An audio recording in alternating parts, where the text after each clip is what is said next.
पूर्व वैमनस्यातून 2 सख्या भावांची हत्या उपनगर पोलीस ठाण्याच्या हद्दीतील आंबेडकर वाडीत रात्रीच्या सुमारास करण्यात आली।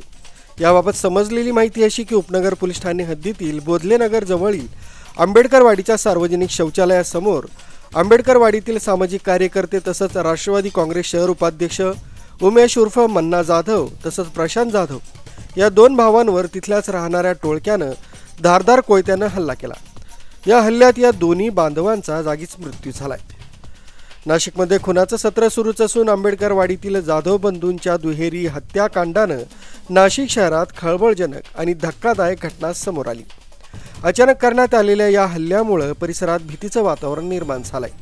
नाशिक शहरात गेल्या काही दिवसांपासून खून, हाणामाऱ्या आणि गंभीर गुन्ह्यांच्या घटना वाढत चालल्या। यामुळे नाशिक शहरातील कायदा आणि सुव्यवस्था पूर्णपणे ढासळली असल्याचं चित्र दिसतंय। खून आणि गुन्हेगारीचे प्रकार नित्याचेच झाले अशी नागरिकांमधून तीव्र प्रतिक्रिया व्यक्त होते। दरम्यान पोलिसांनी घटनास्थळी धाव घेतली असून आरोपींच्या शोधासाठी विशेष 4 पथकं रवाना करण्यात आली। दुहेरी हत्येमुळे संपूर्ण शहरात मोठा तणाव निर्माण झालाय। घटनेची माहिती समजताच पोलीस उपायुक्त मोनिका राऊत, सहाय्यक पोलीस आयुक्त डॉक्टर सचिन बारी, वरिष्ठ निरीक्षक मधुकर कड, उपनगर पोलीस ठाण्याचे वरिष्ठ निरीक्षक जितेंद्र सपकाळे, पोलीस निरीक्षक संजीव फुलपागारे, गुन्हे शोध पथकाचे पोलीस उपनिरीक्षक प्रभाकर सोनवणे आदींनी जिल्हा शासकीय रुग्णालयात तसंच घटनास्थळी धाव घेतली। या घटनेमुळे रंगपंचमीला नाशिक शहरात गालबोट लागलाय। रंगाचा भंग झाल्याची चर्चा सुरू आहे। घटना झाली, लोकांचा जमाव इथे आहे, नेमकी काय घटना झाली?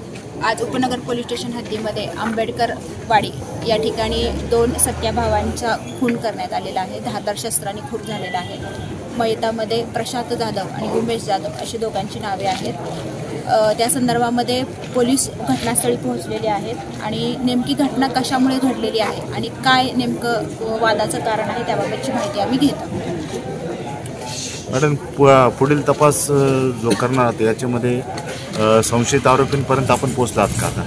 नाही, संशयित आरोपींच्या अनुषंगाने काही नावं आमच्या समोर आलेली आहेत। 4 टीम या ठिकाणी रवाना झालेल्या आहेत। क्राईम ब्रांचच्या देखील 2 टीम ह्याच्यामध्ये आहेत। तर आरोपी हे लवकरात लवकर आमच्या ताब्यामध्ये आहेत। एक शेवटचा प्रश्न आहे, खुनांचं सत्र सध्या नाशिकमध्ये खूप चर्चेचा विषय ठरतोय, यासाठी काही यातील 4 संशयित हल्लेखोरांचा सुगावा पोलिसांनी काही तासात लावला असून त्यांना ताब्यात घेण्यासाठी 4 पथकं रवाना करण्यात आली।